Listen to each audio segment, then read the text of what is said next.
Welcome back to the channel. It's your boy Schoolboy here back with another video. This time today we are talking about Real Housewives of Beverly Hills season 13 episode 8, Esopha Gate.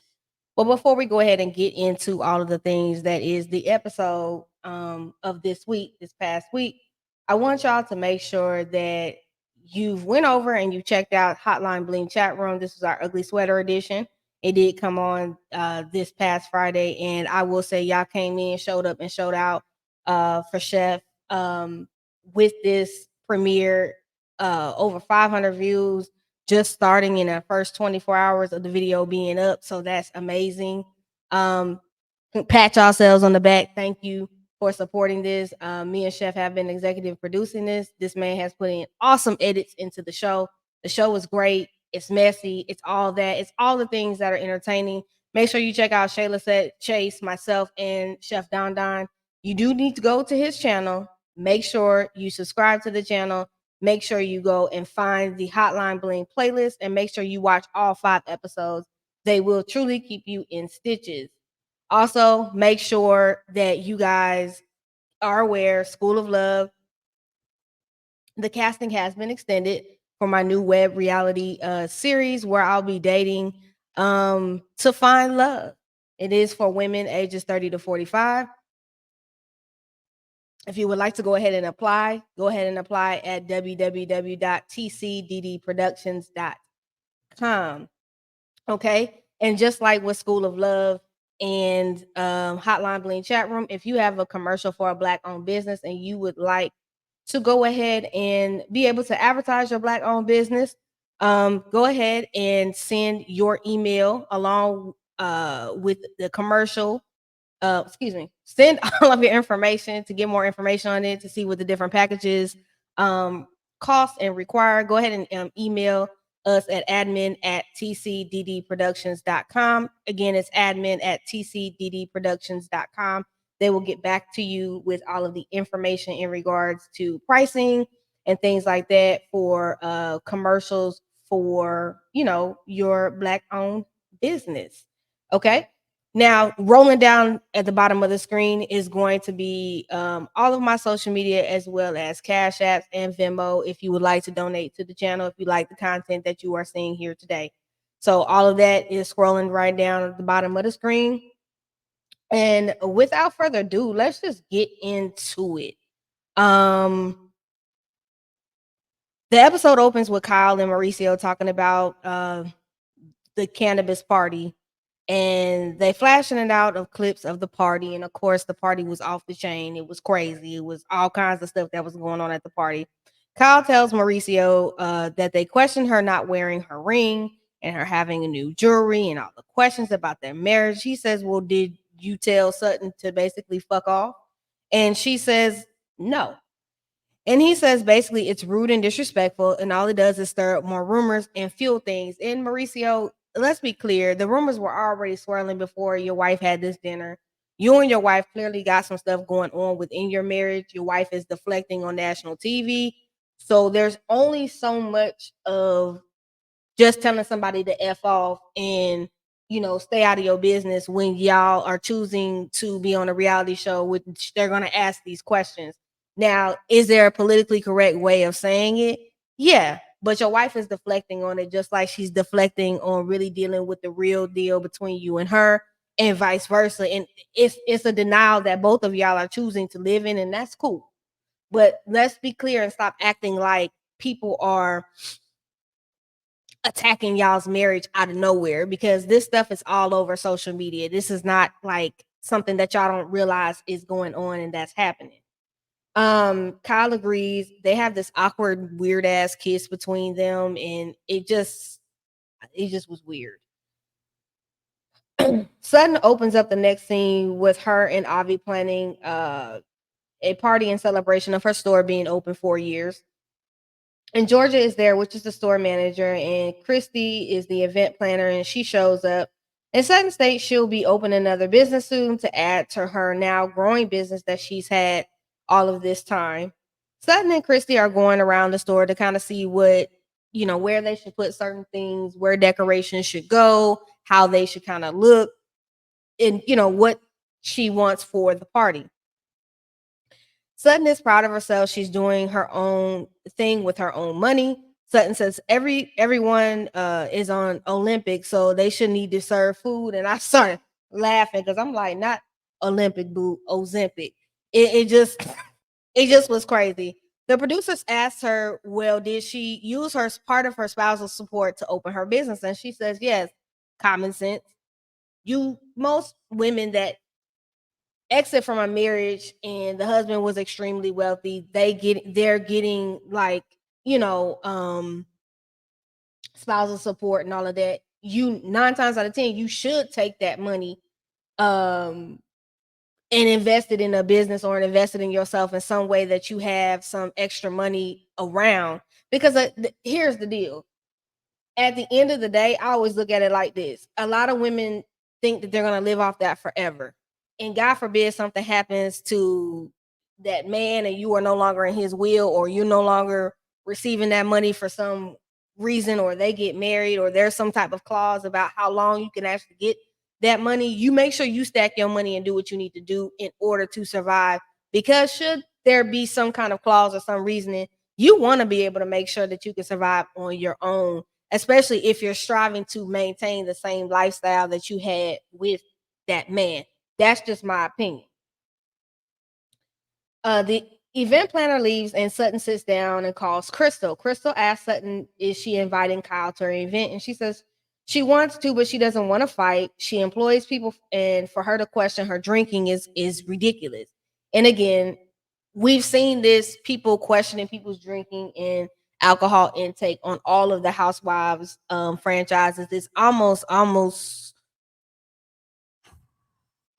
like an embedded thing for people to ask now. It almost is like clockwork that someone's going to ask about somebody's drinking based upon their behavior. So it's almost like, now, depending on the franchise, is how far they actually take it and how far people go with it. That's a totally different thing, depending on the players that's on the franchise. Crystal told Sutton that Dorita's running her mouth about her drinking too, and Sutton is upset because the accusations can ruin her business. She is upset because things like this can have her ex try and take her son from her, which is totally not okay. And she's like, y'all can't be doing that. And if y'all notice, it's the same stuff that's going over there with Lenny and Lisa over there on Miami. Lenny is doing everything that he can to abruptly stop Lisa in every way, mentioning his name. Even, because the more you mention it, the more you're bringing light to it. It's kind of one of those situations. And I agree with Sutton. Y'all don't realize what y'all may be saying could potentially, with anything that her ex-husband is doing, since he is trying to go out of the country, he could try to potentially use it depending on how, low down he is with doing that. So I understood Sutton's frustration in that sense. Kyle's life coach slash therapist Jamie shows up to speak with her at her house and to have a session.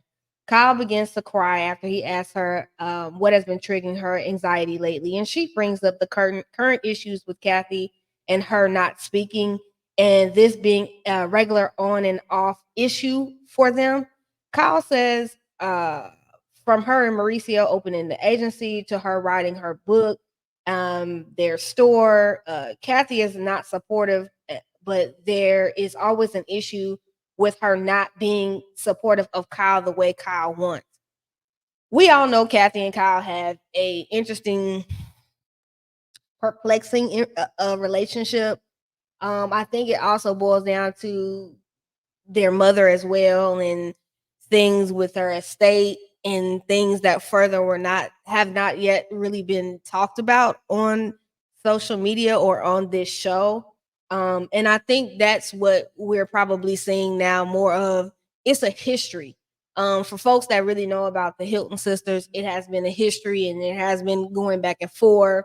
Then there was a point where Kathy was, accusing Mauricio of stealing, and it's just always been a thing. I think Kathy and Kyle's relationship, unfortunately, will always be up and down, and that's the way it's going to be. I think Kyle needs to learn how to manage Kathy, meaning take her in small doses. Don't always be around her all the time. I have family members that I have to do that with. And you do it because it's about protecting your peace, and it's also about just knowing how much you can take of certain people, even if you love them and the relationship is toxic. You got to kind of take it in waves. Um, and the life coach basically tells her kind of like the same thing. If the relationship's not healthy, you gotta learn how to manage it, even if they're family. Like, you got to kind of take that in stride. Kyle then says that her best friend Lauren of hers took her unalived herself in May of 2023, which also played a role in things that she's been dealing with as well. Kyle states that Lauren seemed to have it all together. She just seemed like everything was in a good space. She couldn't understand as of why she would do that. And she doesn't have the answers to why and what she did. And I just really want Kyle to understand, when people do that, you will never ever get the real answer as of why they've done it. Um, Even if they write a note and do that, it still never really subsides that. You have to kind of come up with a way to make peace with it, regardless of ever getting that full answer. You know what I mean? It sounds wild to say that, but that's usually how it goes. And basically, Lauren was her place now, and she doesn't have it. And the therapist basically asked, "What would it take for you to have that safe space again?" Kyle states working out and things and just being around people that show her love helps. Her therapist says she's just growing and it may ruffle some feathers, but so be it. And as you do growing and searching for yourself, I have found out myself personally that it does change things. It does change the environment of people that you're around. It does change who you want to be around. It changes how you feel about certain things. It may even so much as of change what you feel on the inside. How you feel about certain people may change. And sometimes you do outgrow certain people in certain situations. But I do think, and this is my theory, now, y'all don't have to agree with me. I feel as though Morgan Wade is becoming her safe place, where Lauren was her safe place. And now she's replacing that with the Morgan Wade chick. And that's how Morgan Wade plays her role. Do I think her and Morgan Wade have anything sexually going on? No. I now put the two in my head, my detective and my thinking cap. That's how I see it. She just replaced it with someone else, and now Morgan Wade has become what Lauren was to her. That's just my idea. Y'all may think something totally different, but that's my thought on that. Garcelle takes her son Jade along with his girlfriend Ashlyn to dinner, which was a cute scene. Garcelle says she loves Jade and Ashlyn together. He picked a good girlfriend, but she don't want to be no grandma anytime soon. And I'm like, girl, condoms. That's all I got for you on that, Garcelle. But it was a cute scene, and I loved it. Anne-Marie opens in the next scene asking, her kids what they want for breakfast. She says she says she's been married to her husband for 9 years, and he says he married her, but she's an 8.5 at everything she does. And I'm like, looking at you, sir, you barely a 5. And you want to sit up here and tell this woman she's an 8.5, and this lady is laughing in the confessional as if this is something cute to be flexing on. And I'm just like, you must really be dumb. I don't get it. Um, she says she's not a 10 in looks or in an athlete or in brain. She's only a 9.5 in body. And I'm like, again, look who you're married. He should be lucky to even have someone that even want to look at him every day. He ain't no 10. So, I mean, it was just the fact that she was so stupid laughing in the confessional as if this was some kind of flex, when it actually made you look like the dummy. Okay. And it also let us know what your husband really thinks about you. Next thing, we get over to Erica Jane. She calls her mom Renee to tell her about her Vegas residency that she's recently signed. She signed on for 20 shows this year, and Erica invites her mom to the opening night of her show. That's really what that's all about. I ain't gonna go too deep. Ain't too much to talk about in regards to that. Sutton arrives at her party for a celebration of her store being open 4 years. And she's touching things and she's fixing stuff. And Avi is telling her to stop and to get her shoes changed. And eventually she tells him he's not her father and to stop. They show all the ladies getting dressed and ready for the party. And of course, Kyle calls Morgan Wade and they talk about what she's wearing. And she opens up about not being comfortable with going to Sutton's party and really accuses Sutton and Garcelle of thinking she had a makeup ring from Mauricio cheating on her. Morgan says people are going to just say whatever, and Kyle says, I'm wearing this tonight. Are they going to make assumptions about referring it to the necklace she's wearing? And I just really feel like this, Kyle. The more you're deflecting, the more you're flailing with this, the more you're wanting to argue about this, the more that you're wanting to be, just defensive about this. It doesn't help your case. It actually makes your case look worse, in my opinion. And that's just me saying that. Agree. You don't have to agree with me, but Kyle is really her own worst enemy in all of this instead of just saying what it truly is.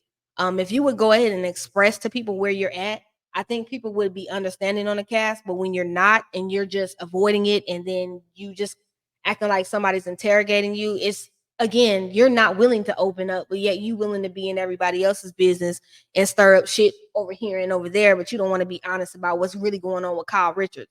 So this is why you getting what you getting. So in a lot of sense, I don't feel sorry for the fact that you getting what you've been giving to other people for years now on this show. Erica and Anne Marie are the first two women to arrive at Sutton's event. Erica asks her how was she after the dinner at Kyle's, and she says it was very interesting. Dorit shows up with says Sutton gave her a heads up of how many people would be there, so she could mentally prepare. And I just Dorit, you and this PTSD storyline is wearing me the fuck out, and I can't. I'm with PK at this point. You just trying to drag this shit out, okay? Crystal and Garcelle arrive shortly after. Garcelle says she's extremely proud of Sutton. Crystal asks how Sutton is feeling, and she says, she's okay. And Crystal asks, has she spoken to Kyle? And Sutton says no. Kyle is bringing her sister Kim to Sutton's party, and Kyle is ready to prove she didn't lose both of her sisters to Sutton. And again, this is how Sutton keeps clocking your tea, because you keep doing shit to prove to people that there is nothing really wrong with you, Kyle, when people already know that there is something wrong with you. You're just not willing to open up about it and ain't willing to say shit about it, but they know.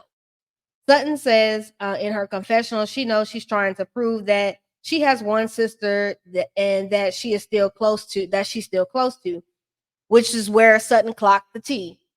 Kim comes over to Sutton and makes conversation about her store and how she likes everything. And Kyle eventually comes over to hug Sutton, and it's just so fake. It gives you that fake ass church hug. And Kim starts talking about how she's coloring on the walls, and just the whole shit is awkward as hell. The whole conversation is awkward as hell. And I was waiting for like crickets to start playing because it was like really just weird. Sutton gives a speech, and Erica Jane says you can't check all the boxes, and Dorit's confused by the speech, and Erica Jane says just smile. So Sutton says she's having her first drink of the day and directs the comment to Kyle and says she had to get permission from mom. So that was a dig. Like, I know that you're talking about my drinking, but I'm gonna let you know, is it okay for me to go ahead and have a first drink since you got an issue with me drinking? Kyle leans in and says to Sutton she was not meaning that she had a problem, but that night at her house, she didn't know how many drinks she had. And again, you were trying to implicate a problem. You just weren't direct and forth with what you was trying to say. Kyle and Garcelle and Crystal are talking, and Garcelle asks how did she feel about the situation with Denise at Kyle's dinner. Garcelle says, I'm just so surprised that you didn't react. And Erica Jane says she's in a different space. And it's a real different space because I'm used to Erica Jane getting in people's ass, and the fact that she's not is just so odd for me this season. Kyle says that she was only talking about that moment at Sutton's house. Kyle brings up the ring again and says, well, you and Garcelle thought it was a makeup gift. And Sutton says, I didn't say that. Garcelle thought it was, but I didn't say that. And which was true. She didn't say that. Garcelle said that. And it's like, because you have such an issue with Sutton clocking your tea and on your ass, You taking it out on Sutton, but this was a time when you should have redirected it to Garcelle because Garcelle thought it was a makeup gift. That's the person who said it. Garcelle was also the person that said that you don't want to be honest about your marriage. But again, you're on Sutton so bad because you want to give it to Sutton so fucking bad that where you should be clocking people, you're not. You're going past all of that. So, meanwhile, Dorita's behind them and they're just talking.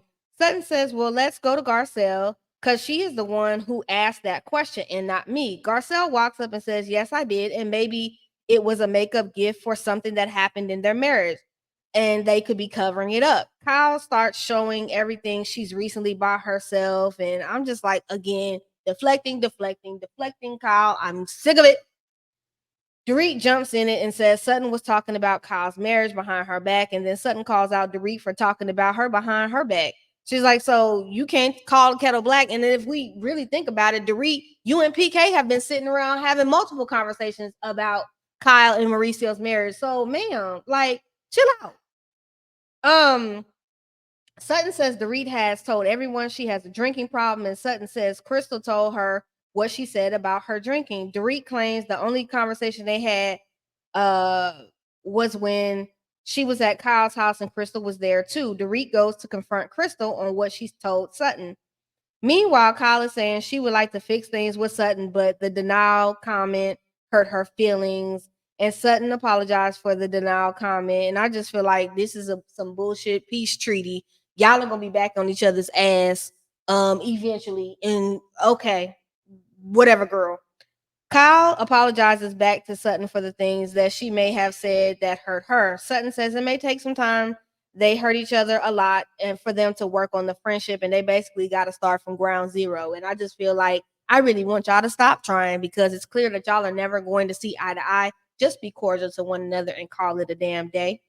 Dorit comes in straight in on Crystal as she's talking to Anne Marie, and Erica ask her why is she going around to everyone saying she has a drinking problem. And Crystal says she told Sutton that Dorit told her that she has a drinking problem, but she never said she went around the group and said it. Crystal says you and Kyle said it, and Dorit begins to proceed to run her mouth and just talk and talk and talk and talk and talk. And literally, Crystal's like, this fucking Dorit interrogation is not really even moving me like that. Crystal is like, "Lord, shut up." And Garcelle is laughing. And I'm just like, I want her to shut the hell up. This must be when PK just tunes her ass out. He got to. Now it's all the ladies sitting around talking. And Crystal says, Dorit says she was the only one who's talking about Sutton's drinking. And Crystal says, I said it was Dorit and Kyle. And saying it, Sutton says, I misunderstood then. And Crystal says it was Kyle that mentions the pills and the mixture of alcohol. Anne Marie says, well, you have neuropathy, right? And Sutton says, yes. And she says, well, you can drink on the medication. And Sutton says, yes. And Sutton says, her doctor says she can. And Anne Marie says, she can't. And again, Anne Marie, you're not a fucking medical professional. Yes, you are a nurse, but you ain't got no goddamn doctor. You're not a doctor. If the lady then already cleared it with her doctor, there's no reason for you to be sitting here arguing with her about what her doctor has said she could do. Like, ma'am, it's stop. And Sutton says she can and takes it at night before bed. And Anne Marie keeps saying, well, she's saying things that don't make sense, and she's the one harping on you too, Kyle. And I'm like, okay, here's Anne Marie being a yipping ass chihuahua biting at Sutton's ankles, just trying to push and push and push and push. And I just really want Anne Marie to shut the fuck up. You need to be worried about why your husband is barely calling you a 10 in his eyes, and that you are 8.5, and you are not good at any damn thing in his damn eyes. That's what you need to be worried about, man. Okay, you need to be worried about that silverback you're married to. Kyle brings up Sutton's esophagus issues, and Sutton says she has esophagus issues and it's narrow. And she says she does not take medication for that. And Marie starts to question her esophagus issues. And I'm like, lady, like, fucking stop. Like, really stop. Like, this is why people don't like you already, Anne Marie. Sutton says she does eat food, and Anne Marie claims that she is saying things that don't make sense. And Sutton is like, you're not my doctor. And I was with Sutton like, girl, if you don't get the fuck on somewhere. Sutton says, I need to give you my insurance card? Am I at a doctor's appointment? I'm like, thank you, because this is annoying the shit out of me. Sutton says her brother has the same condition and he gets his esophagus stretched and she does not. Erica Jane says Sutton's not getting second dates because she's not deep throating. And I was like, Erica, girl, child, Erica. That was Erica. So Sutton says, are we good, doctor? And Anne Marie says that's condescending. And I'm like, girl, you not realizing you're being condescending and you're being a total bitch right now too? Like, you don't see that? I guess not. They congratulate Sutton on her store and all of her accomplishments, and the episode basically ends. They show the mid-season trailer that looks awesome and phenomenal. We're going to get to see more, everything progressing. We're going to see some people getting into it with each other. So I'm excited about Beverly Hills mid-season trailer. It is truly, truly, truly giving. Thank y'all for watching the video. This is all I got. Make sure y'all definitely go out and check out Hotline Bling chat room, okay, on Chef Don's channel, which I am executive producing with him. And then also make sure that y'all get out here and support School of Love when it comes out, because it's also going to be premiering on Chef Don's channel, and he's going to be the one executive producing it. And I'm extremely excited about this opportunity to be in front of the camera. As much as I critique everybody else's damn reality show, now y'all get a chance to critique me as well. So without further ado, make sure y'all get into this trailer on the way out. Bye, y'all. The Chef Don Productions presents School of Love, honey. A new LGBTQ web reality series in the big city of Dallas, Texas.